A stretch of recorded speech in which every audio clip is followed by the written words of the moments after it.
ሰላም እንዴት ናችሁ? ቻናላችን ቤተሰቦች ሙለር ነኝ። ዛሬም በአዲስ ቪዲዮ ተመልሻለሁ።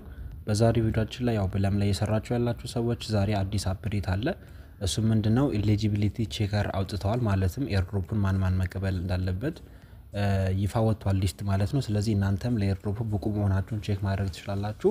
አሪፉ ነገር ደግሞ ምናልባት እንኳን መሃል ላይ ብቁ አይደላችሁም ብትባሉ ካሁኑ ማስተካከል ስለምትችሉ ዛሬ የወጣው ኤሊጂቢሊቲ ቼከር እንዴት ነው የሚሰራው እንዲሁም ደግሞ ብቁ ካልሆናችሁ እንዴት ማስተካከል ትችላላችሁ የሚለውን ነገር አሳያችኋለሁ። ስለዚህ ምንድነው የምታደርጉት? ቀጥታ ብለም ላይ ትገባላችሁ። በመቀጠልም ልክ የመጀመሪያው ፔጅ ላይ እንደዚህ አይነት ምልክት ታያላችሁ፣ ብለም ኤርድሮፕ ቼከር የሚል ማለት ነው። ስለዚህ ምንድነው የምታደርጉት? እቺኛዋን አማይ ኤሊጂብል የምትላለች እሷን አንዴ ነካ ታደርጋላችሁ። ሆም ፔጅ ላይ ነው አይታችኋል፣ የመጀመሪያው ፔጅ ላይ ነው ያለው። ስለዚህ አማይ ኤሊጂብል የሚለው ስትጫኑ እንደዚህ ይመጣላችኋል።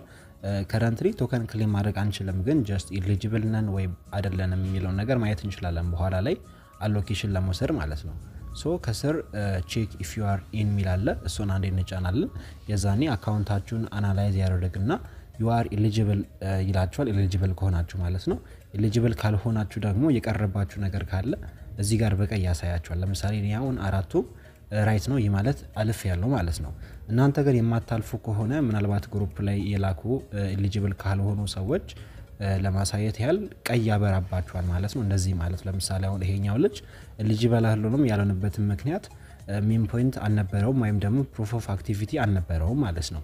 ስለዚህ እናንተ የራሳችሁን ምክንያት እዚሁ ታያላችሁ። ለምሳሌ አብዛኛው እዚህ ጋር ሲሌብል እየተባለ ነበር። ያም የሆነበት ምክንያት ደግሞ ምናልባት ዋናው ፔጃቸው ላይ ገብተን ብናይ እንደ ሲሌብል የተቆጠሩ አራት ነገሮች አሉ። ለምሳሌ መልቲ አካውንት ፋርም የምታደርጉ ከሆነ ድሮፕ ጌም ላይ ስክሪፕት ተጠቅማችሁ ከነበር እንዲሁም ደግሞ ዳታቤዝ ላይ በአንዳንድ ምክንያቶች ሲቪል ተብላችሁ ተቆጥራችሁ ከሆነ ሲቪል ተብላችሁ ኤሊጂብል አይደላችሁም ይላችኋል ማለት ነው። ነገር ግን ለዚህም አንድ መፍትሄ ያስቀመጡት ምንድነው? ምናልባት ኤሊጂብል አይደላችሁም ከተባላችሁ እዚህ ጋር አፒል ፎርም አለ። እቺኛውን ፎርም አንዴ ስትከፍቱ ጉግል ዶክመንት ይከፍትላችኋል። እዛ ላይ እናንተ ኤሊጂብል ያልሆናችሁበትን ምክንያት ትነግራላችሁ። ልክ ያለው ነገር ካለ ወይም ደግሞ ከነሱ ስተት ከሆነ ይመለስላችኋል። ፎርሙ በጣም ቀላል ነው። እዚህ ጋር ጀስት የቴሌግራም ዩዘር ኔማችሁን ታስገባላችሁ። በመቀጠል ደግሞ እዚህ ጋር ለምንድነው ኤሊጂብል ያልሆናችሁት ብላችሁ የምታስቡበትን ምክንያት ታስገባላችሁ።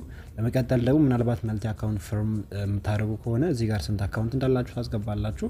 እንዲሁም ደግሞ ምን አካውንት በአንድ ዋሌት ላይ ኮኔክት አድርጋችሁ ከነበር ስንት ዋሌቶችን ኮኔክት አድርጋችሁ እንደነበር እዚህ ጋር አስገብታችሁ ፎርሙን ሰብሚት አድርጉ።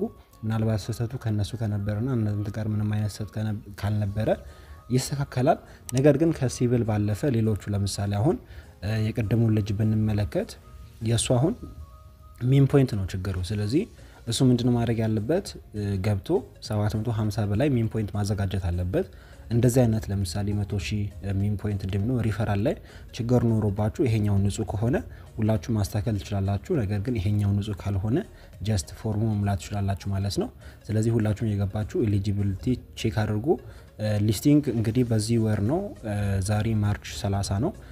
ከጁን ወር ውስጥ ሊስት ይደረጋል ብለዋል። እሱንም በዋናው ፔጃቸው ላይ ያለውን ጽሁፍ ብትመለከቱ ከዚህ ፊት ፖስተው ነበር። ስለዚህ ምናልባት ሊስቲንግ የተቃረበ ስለሆነ ካሁኑ ማስተካከል ያለባችሁ ነገር ካለ አስተካክሉ። እንደምትመለከቱት በዚህ ጆን ሊስት ይደረጋል።